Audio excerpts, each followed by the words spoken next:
ಕಮಲಿ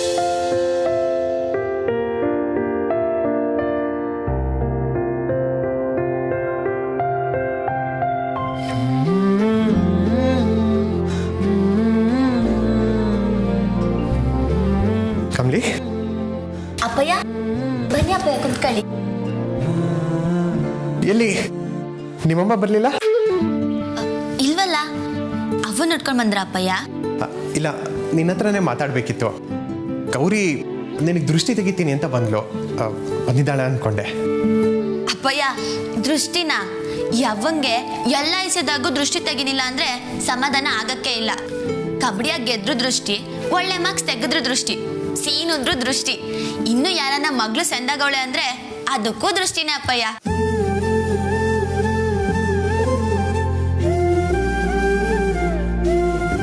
ಅಪ್ಪಯ್ಯ ಸುಮ್ಕಾಗೋದ್ರಿ? ಅವ್ವ ಹಿಂಗೆಲ್ಲ ಮಾಡ್ತಾಳ ಅಂತ ಯೋಚನೆ ಮಾಡ್ತಿದ್ದೀರಾ? ನಿನ್ನ ಒಂಟಿಯಾಗಿ ಬೆಳೆಸಿದಾಳೆ. ನಿನ್ನ ಪ್ರತಿ ಹೆಜ್ಜೆ ಅವಳ ಗಮನದಲ್ಲಿ ಇರಬೇಕು ಅನ್ನೋ ಕಾಳಜಿ ಅವಳಿಗಿದೆ ಅನ್ನೋದು ನನಗೆ ಅರ್ಥ ಆಗುತ್ತೆ. ದೃಷ್ಟಿ ತೆಗೆಯೋದು ಹೊರಗಡೆಯಿಂದ ನೋಡುವಾಗ ಅತಿ ಅನಿಸ್ಬೋದು, ಆದರೆ ತನ್ನ ಮಗಳಿಗೆ ಸ್ವಲ್ಪನೂ ತೊಂದರೆ ಬರಬಾರ್ದು ಅಂತ ಗೌರಿ ತಗೊಳ್ಳೋ ಕೇರ್ ಇದೆಯಲ್ಲ, ಶಿ ಇಸ್ ಗ್ರೇಟ್.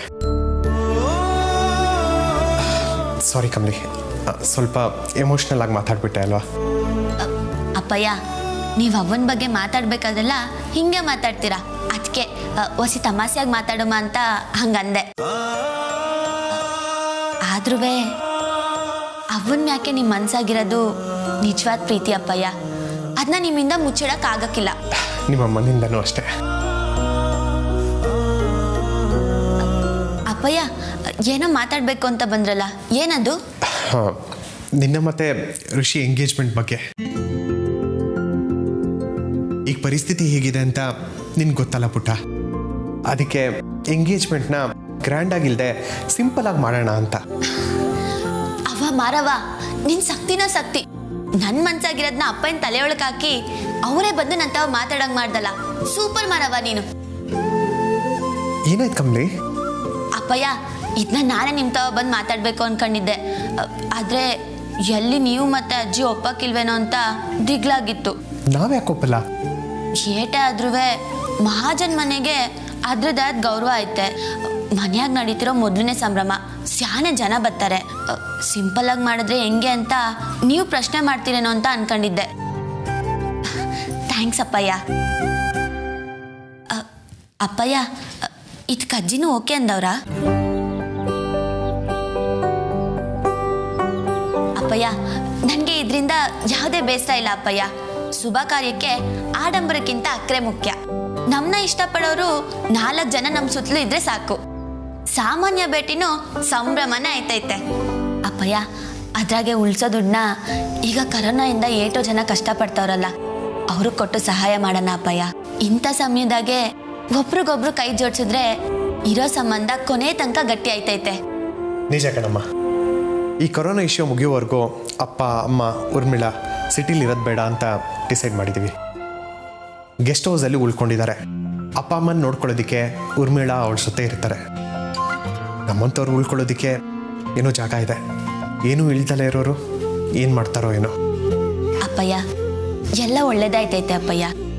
ಇದು ಸ್ಯಾನ ದಿನ ಇರಕ್ಕಿಲ್ಲ, ಎಲ್ಲರ ಜೀವನದಾಗೂ ಮತ್ತೆ ಒಳ್ಳೇದಾಯ್ತೈತೆ. ನೀನು ಹೇಳ್ದಂಗೆ ಆಗಲಿ.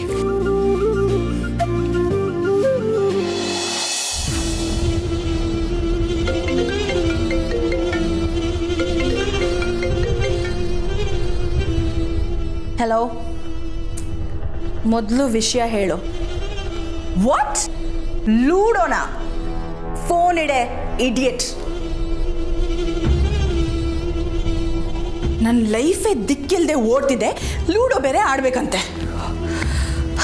ಅಮ್ಮಮ್ಮನ ಮಾತನ್ನ ಕೇಳ್ಕೊಂಡು ಎಲ್ಲದಕ್ಕೂ ಬ್ಲೈಂಡಾಗಿ ಒಪ್ಕೋತಾ ಇದ್ದೀನಲ್ಲ, ಏನಾದರೂ ಹೆಚ್ಚು ಕಡಿಮೆ ಆದರೆ?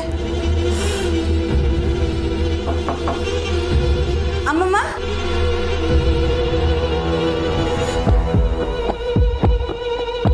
ಇವಳು ಯಾಕೆ ಬಂದ್ಲು? ಅನಿಕಾ, ಊಟ ಮಾಡಕ್ಕೂ ಬರ್ಲಿಲ್ವಲ್ಲವಾ? ಇಲ್ಲ, ಹಸಿವಿರ್ಲಿಲ್ಲ ದೊಡ್ಡಮ್ಮ. ಅದೇನ್ ಹೇಳಕ್ ಬಂದ್ಯೋ ಹೇಳ್ಬಿಟ್ಟು ಹೋಗು.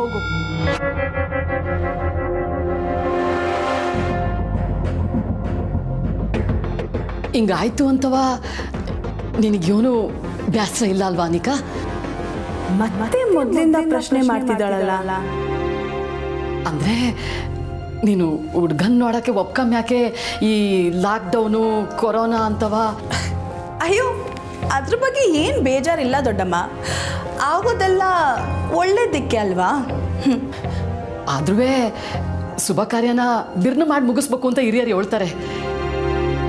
ನಾನುವೇ ನಿಮ್ಮ ಅಪ್ಪ ಇಂಥವ ಮಾತಾಡಿದೆ. ಅವರು ಈ ಸಮಯದಾಗೆ ಹೊಸಬ್ರನ್ನ ಯಾರನ್ನೂ ಬ್ಯಾಟಿ ಮಾಡೋದು ಬೇಡ ಅಂತವ ಖಂಡಿತವಾಗಿ ಹೇಳ್ಬಿಟ್ರು. ಡ್ಯಾಡ್ ಹೇಳ್ತಿರೋದು ಸರಿನೇ, ಯಾಕೆ ಸುಮ್ಮನೆ ರಿಸ್ಕು? ದೊಡ್ಡಮ್ಮ, ನನಗೇನು ಬೇಜಾರಿಲ್ಲ. ಸೀರಿಯಸ್ಲಿ, ನಮ್ಮ ಮನೇಲಿ ನಡೀತಿರೋ ಫಸ್ಟ್ ಮದುವೆ ಇದು. ಕಮಲಿ ಇಷ್ಟಪಟ್ಟ ಹಾಗೆ ಎಲ್ಲ ನಡೀತಿದೆ. ನಾನು ಇಷ್ಟಪಟ್ಟ ಹಾಗೂ ಮುಂದೆ ನಡೆಯುತ್ತೆ. ನೀವು ತಲೆ ಕೆಚ್ಕೋಬೇಡಿ, ಇದೆಲ್ಲ ಮುಗಿಲಿ. ಅದಾದ್ಮೇಲೆ ಮುಂದೆ ಏನಾಗಬೇಕೋ ಅದ್ರ ಬಗ್ಗೆ ಮಾತಾಡೋಣ. ಸರಿ ಕಣವ, ನೀನು ಬ್ಯಾಸದಲ್ಲಿರ್ತೀಯ, ಒಸಿ ಸಮಾಧಾನ ಮಾಡುಮಾ ಅಂತ ಬಂದೆ. ನೋಡಿದ್ರೆ ನೀನೇ ನನಗೆ ಸಮಾಧಾನ ಮಾಡ್ತಾ ಇದೀಯ. ಮಕ್ಕಳು ನಮ್ಮ ಕಣ್ಮುಂದೆನೇ ಬೆಳೀತಾರೆ ಅಂತವ ಇಂಥ ಸಂದರ್ಭದಲ್ಲೇ ಗೊತ್ತಾಗೋದು. ಆಗುತ್ತೆ, ಅರ್ಥ ಆಗುತ್ತೆ. ಈಗಲ್ಲ, ನಾನು ಅಮ್ಮಮ್ಮ ಪ್ಲಾನ್ ಮಾಡಿದ್ದೆಲ್ಲ ಮುಂದೆ ನಡೆಯುತ್ತಲ್ಲ, ಆಗಿನ್ನೂ ಅರ್ಥ ಆಗುತ್ತೆ. ಅನಿಕಾ ಈ ಸಿದಾಗ ಆರಾಮಾಗಿದ್ರು ನನ್ನ ಜವಾಬ್ದಾರಿ ಅನ್ನೋದೊಂದು ಐತಲ್ಲ. ಆದಷ್ಟು ಬಿರ್ನೆ ಅನಿಕನ್ ಮದುವೆ ಮಾತುಕತೆ ಆಗ್ಬಿಟ್ರೆ ಊರ್ಮಿಳಂಗೂ ಸಮಾಧಾನ ಆಯ್ತದೆ. ಸರಿ ದೊಡ್ಡಮ್ಮ, ನೀವು ಹೊರಡಿ, ರೆಸ್ಟ್ ತಗೊಳ್ಳಿ. ಸರಿ ಕಣವ, ನೋಡು, ನೀನು ಯೋನೇ ಬೇಕಾದ್ರೂ ನನ್ನ ಕೇಳು. ನಿಮ್ಮವ್ವ ಇಲ್ಲ ಅಂತವ ಸಂಕೋಚ ಮಾಡ್ಕೋಬೇಡ. ಶೋರ್.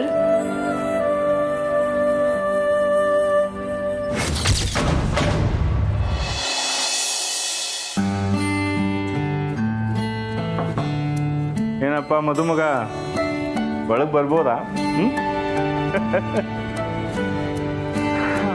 ಇದೇನು ಪಾಪ ಹೊಸದಾಗಿ? ಯಾಕಂದರೆ ನಾಳೆ ಸೊಸೆ ಬಂದ ಮೇಲೂ ಈಗ ಏಕಾಏಕಿ ನುಗ್ಗಕ್ಕಾಗಲ್ವಲ್ಲ. ಪರ್ಮಿಷನ್ ಕೇಳ್ಕೊಂಡೆ ಒಳಗೆ ಬರ್ಬೇಕು. ನಾನೊಬ್ಬನೇ ಅಲ್ಲ, ಮನೆಯವರೆಲ್ಲರೂ ಅದನ್ನ ಅಭ್ಯಾಸ ಮಾಡ್ಕೋಬೇಕು. 3 ಮಕ್ಕಳಲ್ಲಿ ಎರಡನೇವನ ಹುಟ್ಟೋದು ಎಷ್ಟು ಅಡ್ವಾಂಟೇಜು ಅಷ್ಟೇ ಡಿಸ್ಅಡ್ವಾಂಟೇಜ್ ಕೂಡ. ಇದೇನೋ ಇದು ನಿಂದು ಹೊಸ ಥಿಯರಿ? ಪಾಪ ಥಿಯರಿ ಅಲ್ಲ, ನಿಜ. ಮೊದಲಿಗೆ ಎಷ್ಟು ಮುದ್ದು ಮಾಡ್ತೀರೋ ಆಮೇಲೆ ಅಷ್ಟೇ ರೇಗಿಸ್ತೀರ. ಏಯ್, ಇದನ್ನ ಅವಳ ಮುಂದೆ ಹೇಳು, ರಚನಾ ಅಟ್ಟಿಸ್ಕೊಂಡ್ ಬರ್ತಾಳೆ ನಿನ್ನ. ಹೇಳಿಪ್ಪ, ಏನೋ ವಿಷಯ ಹೇಳಕ್ ಬಂದಂಗಿದ? ಅದೇ ಹೇಗೆ ಗೊತ್ತಾಯ್ತು? ಇಷ್ಟೊತ್ತಲ್ಲಿ ರೂಮಿಗೆ ಬಂದಿದ್ದೀರಾ, ಅದು ಅಲ್ಲದೆ ಕೈಯಲ್ಲಿ ಮೊಬೈಲ್ ಇದೆ, ಯಾರೋ ಫೋನ್ ಮಾಡಿರ್ತಾರೆ, ಆ ವಿಷಯನ ಹೇಳೋದಕ್ಕೆ ಬಂದಿದ್ದೀರಾ, ಕರೆಕ್ಟಾ? ಪರವಾಗಿಲ್ಲ ಕಣ, ಎರಡನೇ ಮಗನ ಹುಟ್ಟಿದ್ರೆ ಬುದ್ಧಿನೂ ಚುರುಕಾಗಿರುತ್ತೆ ಅಂತ ಗೊತ್ತಾಯ್ತು. ಹೌದು ಕಣ, ಚಂದ್ರು ಈಗ ತಾನೇ ಫೋನ್ ಮಾಡಿದ್ದ.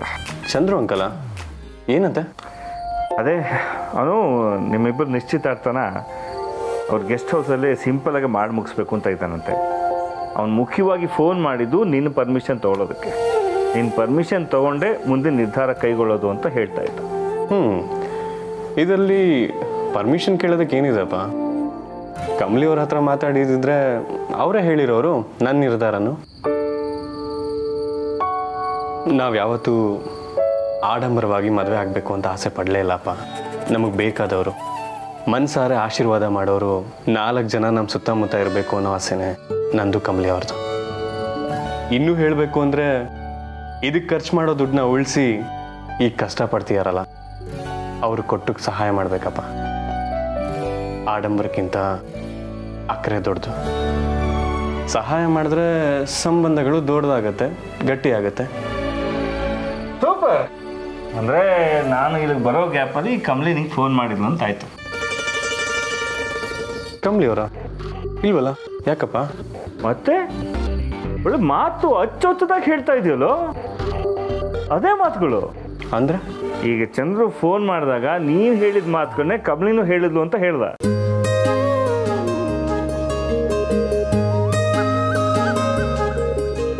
ಆ್ಯಕ್ಚುಲಿ ನಾನು ರೆಕಾರ್ಡ್ ಮಾಡ್ಕೋಬೇಕಾಗಿತ್ತು, ಮಿಸ್ ಮಾಡ್ಕೊಂಡು. ಡೌಟೇ ಇಲ್ಲ ಕಣ, ನೀನು Kamali made for each other.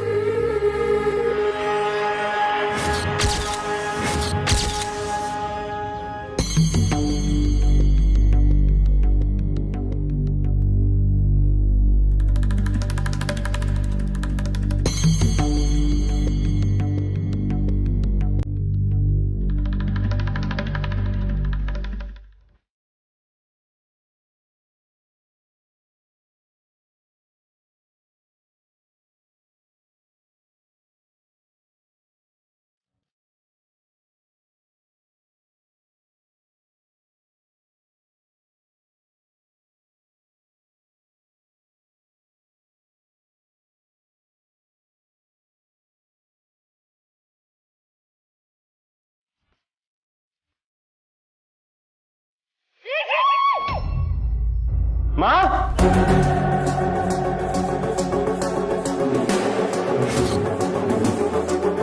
ಮಾ ಮಾ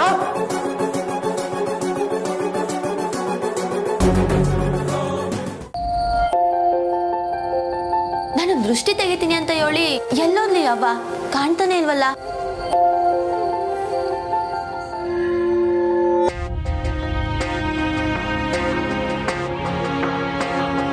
ಅವ್ವ ಎಲ್ಲೋಯ್ತವಳೆ?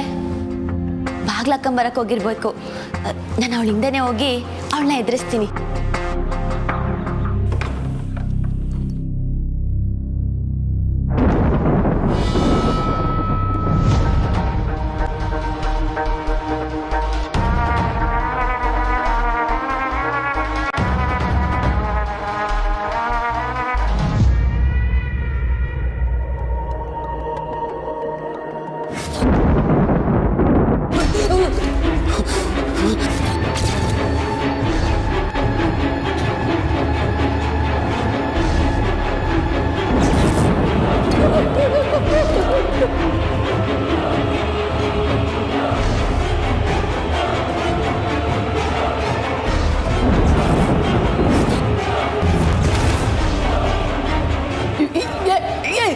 ಯಾರದು? ಯಾರಲ್ಲಿ ನಿಂತಿರೋದು?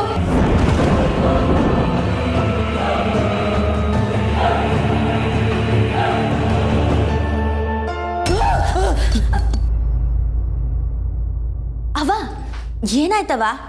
ನಾನಿನ್ನ ಭಯ ಬೀಳ್ಸುಮ ಅಂತ ಬಂದ್ರೆ ನೀನೇ ನನ್ನ ದಿಗ್ಲು ಬೀಳ್ಸ್ಬಿಟ್ಟಲ್ಲ. ಕಮಲಿ ಕಮಲಿ, ಅಲ್ಲಿ ಯಾರೋ ನಿಂತವ್ರೆ. ಅವ್ವ ಅವ ಇಲ್ಲಿ ನೋಡು. ಅವ ಅಲ್ಲಿ ಯಾರು ಇಲ್ಲ, ನಾನೇ ನಿನ್ನ ಎದುರಿಸುಮ ಅಂತ ನೀನ್ ಹಿಂದೆಯಿಂದ ಬಂದೆ. ಕಮಲಿ, ಕೈಯಲ್ಲಿ ಗೊಂಬೆ ಇಟ್ಕೊಂಡು ಯಾರೋ ನಿಂತವ್ರೆ, ನಾನು ನೋಡಿದೆ. ಸರಿ ನೀನಿಲ್ಲೇ ಇರು, ನಾನು ಹೋಗಿ ನೋಡ್ಕೊಂಡ್ ಬರ್ತೀನಿ.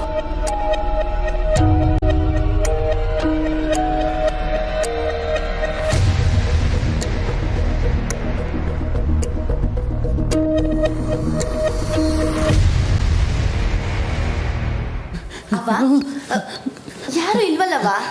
ಮನ್ಯಾಗಿರೋ ಸೆಕ್ಯೂರಿಟಿ ಕೆಲ್ಸದವ್ರು ಎಲ್ರನ್ನೂ ಅಪ್ಪ ಕಳ್ಸ್ಬಿಟ್ಟವ್ರೆ. ಇನ್ ಯಾರು ಬರ್ತಾರೆ, ಅದು ಈಟೋತ್ನಾಗೆ.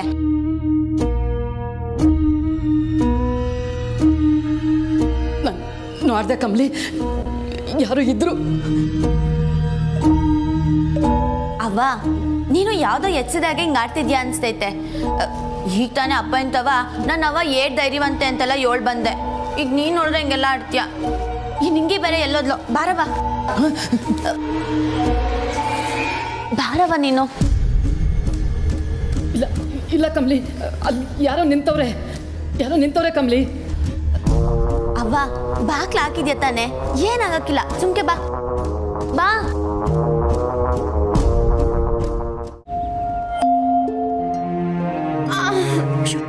ಸಾರಿ ಅತ್ತೆ, ನೋವಾಯ್ತಾ? ನೀನು ಹೋಗು. ಇಲ್ಲ ಅತ್ತೆ, ನೀವು ಮಲ್ಕೊಳ್ಳಿ. ಮಾವ ಡಾಕ್ಟ್ರನ್ನ ಬಿಡಕ್ಕೆ ಹೋಗಿದ್ದಾರೆ, ಅವ್ರು ಬಂದ್ಮೇಲೆ ಹೋಗ್ತೀನಿ.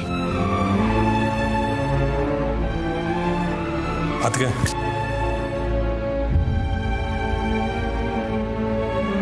ಅಮ್ಮ ಯಾವತ್ತೂ ಇಷ್ಟು ಕೇರ್ಲೆಸ್ ಆಗಿದ್ದವರಲ್ಲ. ಅದು ಹೇಗೆ ಬಿದ್ದರೂ ನನಗಂತೂ ಅರ್ಥ ಆಗ್ತಿಲ್ಲ. ಯಾರ ಕಣ್ಣು ದೃಷ್ಟಿ ಬಿತ್ತೋ ಏನೋ ಎಲ್ಲ ಒಳ್ಳೇದಾಗ್ತಿದೆ ಅಂದ್ಕೊಳ್ಳೋಷ್ಟರಲ್ಲಿ ಈ ರೀತಿ ಆಗೋಯ್ತು. ನೀನೇನು ಮನ್ಸಿಗೆ ಹಚ್ಕೋಬೇಡ ರಿಷಿ. ಡಾಕ್ಟ್ರ್ ಹೇಳಿದಾರಲ್ಲ ಎಲ್ಲ ಸರಿ ಹೋಗುತ್ತೆ ಅಂತ. ಇಲ್ಲ ಅದಕ್ಕೆ ಹಾಸ್ಪಿಟಲ್ ಕರ್ಕೊಂಡು ಹೋಗಿ ಟೆಸ್ಟ್ ಮಾಡಿಸೋವರೆಗೂ ನಂಗೆ ಸಮಾಧಾನ ಇಲ್ಲ. ನನಗೆ ಗೊತ್ತಿರೋ ಹಾಗೆ ಅತ್ತೆ ರೆಸ್ಟ್ ತೊಗೊಂಡ್ರೆ ಎಲ್ಲ ಸರಿ ಹೋಗುತ್ತೆ. ಏನೋ ಇದೆಲ್ಲ ಹೇಗಾಯ್ತು ಒಂದು ಅರ್ಥ ಆಗ್ತಿಲ್ಲ. ಸತ್ಯ ದೇವ್ರದಯದಿಂದ ಇಷ್ಟಕ್ಕೆ ಮುಗೀತಲ್ಲ ನಮ್ಮ ಪುಣ್ಯ. ರಿಷಿ ಮಾ ಏನಾಯಿತು? ನಾವು ಮಾತಾಡಿದ್ದು ನಿಮಗೆ ಡಿಸ್ಟರ್ಬ್ ಆಯಿತಾ? ಇಲ್ಲ ಕಣ, ನೀವು ಮಾತಾಡಿದ್ದನ್ನೆಲ್ಲ ಕೇಳಿಸ್ಕೊಂಡೆ. ನೀನೇನು ಚಿಂತೆ ಮಾಡಬೇಡ, ನನಗೇನೂ ಆಗಲ್ಲ. ಮತ್ತೆ ಹುಷಾರಮ್ಮ. ಅಲ್ಲ, ನೀವು ಹುಷಾರಾಗಿ ಓಡಾಡೋದಲ್ವಾ? ಈಗ ಹೇಗಿದೆ? ಜಾಸ್ತಿ ಪೆಟ್ಟಾಗಿದೆಯಾ? ಏನೂ ಇಲ್ಲ. ನೀನು ಯಾಕೆ ಇನ್ನೂ ಇಲ್ಲೇ ಇದೆಯಾ? ಹೋಗಿ ಮಲ್ಕೋ, ನಾಳೆ ಕಾಲೇಜಿಗೆ ಲೇಟ್ ಆಗುತ್ತೆ. ಕಾಲೇಜಾ? ಕಾಲೇಜ್ ಇಲ್ಲಮ್ಮ. ಯಾಕೆ ರಜಾನಾ? ಲಾಕ್ಡೌನ್ ಮುಗಿಯೋವರೆಗೂ ಕಾಲೇಜ್ ಓಪನ್ ಮಾಡಬಾರ್ದು ಅಂತ ನಿರ್ಧಾರ ಮಾಡಿದಾರಲ್ಲ.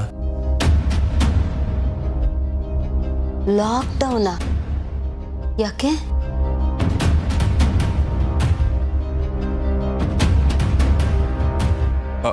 ಅಮ್ಮ, ಅದು ಕೊರೋನಾ ಕೇಸಸ್ ಎಲ್ಲ ಕಡಿಮೆ ಆಗೋವರೆಗೂ.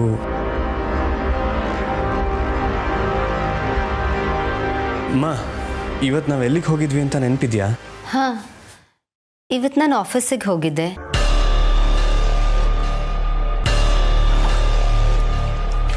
ರೋಹಿತ್ ಮೀಟಿಂಗ್ ಅರೇಂಜ್ ಮಾಡಿದ್ದ ಅಲ್ವನೋ ರೋಹಿತ್? ಅಮ್ಮ, ಮೀಟಿಂಗಾ? ಆಫೀಸಲ್ಲ? ಇಲ್ಲಮ್ಮ, ನಾವ್ಯಾರೂ ಆಫೀಸ್ಗೆ ಹೋಗಿಲ್ಲ ಇವತ್ತು. ತಾರ, ಏನಾಯ್ತು ನಿನಗೆ? ಯಾಕೆ ಹೀಗೆ ವಿಚಿತ್ರವಾಗಿ ಮಾತಾಡ್ತಿದ್ಯಲ್ಲ? ಇವತ್ತು ಯಾರೂ ಆಫೀಸ್ಗೆ ಹೋಗಿರಲಿಲ್ಲ. ನಾವು ಬೇರೆ ಎಲ್ಲೋ ಹೋಗಿದ್ವಿ, ನೆನಪಿಲ್ವಾ? ಅತ್ತೆ ಏನು ಹೇಳ್ತಿದ್ದೀರಾ? ರಿಷಿ ಎಂಗೇಜ್ಮೆಂಟ್ ಬಗ್ಗೆ ಮಾತಾಡೋದಕ್ಕೆ ನಾವೆಲ್ಲ ಮಹಾಜನ್ ಮನೆಗೆ ಹೋಗಿದ್ವಿ ಅಲ್ವಾ? ಹಾಸಿನಿ, ನೀನು ಸುಮ್ಮನೆ ಇರು. ಬಾಯಿಗೆ ಬಂದಾಗೆಲ್ಲ ಮಾತಾಡ್ಬೇಡ. ನಾನಿಲ್ಲದೆ ರಿಷಿ ಎಂಗೇಜ್ಮೆಂಟ್ ಮಾಡಕ್ಕೆ ಹೋಗಿದ್ರ ನೀವು? ನೋಡೋ ರಿಷಿ, ಸ್ವಲ್ಪ ಸಲಿಗೆ ಕೊಟ್ರೆ ಎಲ್ಲ ಇವಳೇ ನಿರ್ಧಾರ ಮಾಡಿಬಿಡ್ತಾಳೆ.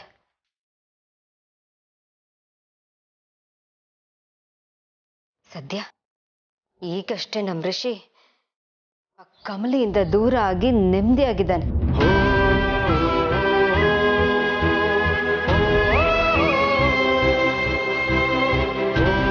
ಸ್ವಲ್ಪ ದಿನ ಹಾಗೆ ಇರಲಿ, ಎಂಗೇಜ್ಮೆಂಟ್ ಎಲ್ಲ ಆಮೇಲೆ ಅಲ್ವೇನೋ ರಿಷಿ?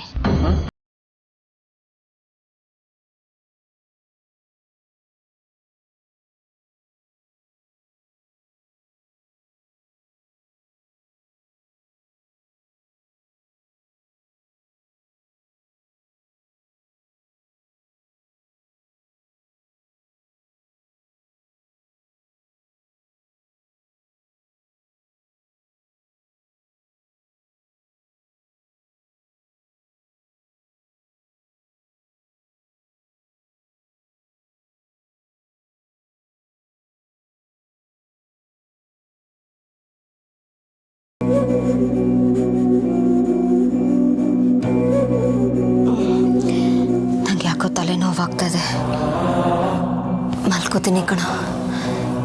ನೀವೆಲ್ಲರೂ ಯಾಕೆ ಇನ್ನೂ ಇಲ್ಲೇ ಇದ್ದೀರಾ? ನೀವು ಎಲ್ಲ ಬೇಗ ಮಲ್ಕೋಬಿಡಿ, ನಿದ್ದೆ ಕೆಟ್ಬಿಡಿ.